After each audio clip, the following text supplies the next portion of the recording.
amélioration contre résultat.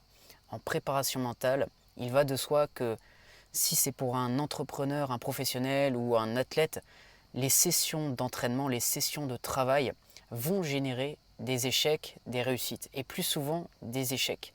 Dans cette vidéo, j'aimerais te partager un moyen de mieux vivre ces périodes où tu vas avoir des cycles échecs-réussites. Si tu veux améliorer ton mental pour être plus performant, tu peux t'abonner à cette chaîne et activer la petite clochette pour ne rien louper. Ce que je voulais te partager dans cette vidéo, c'est que l'important, c'est l'amélioration, notamment quand tu vas travailler, quand tu vas t'entraîner, parce que des échecs, on va en avoir beaucoup.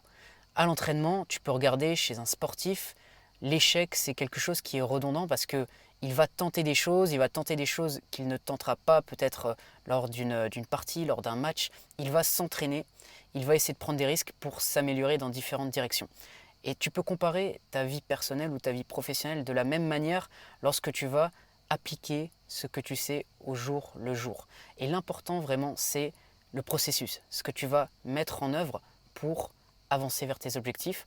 Et comme tu vas avoir un certain nombre de résultats négatifs, un certain nombre d'échecs, il va falloir que tu t'habitues à entraîner ton processus et à t'adapter à ces échecs à répétition.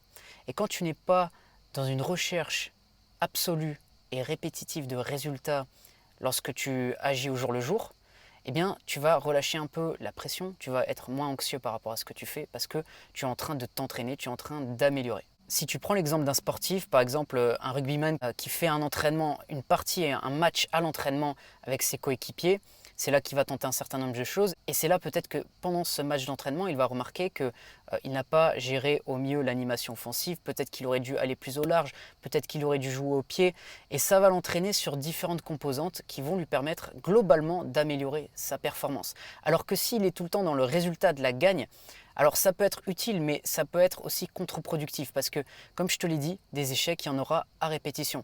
Donc, il faut essayer de les gérer pour ne pas être frustré.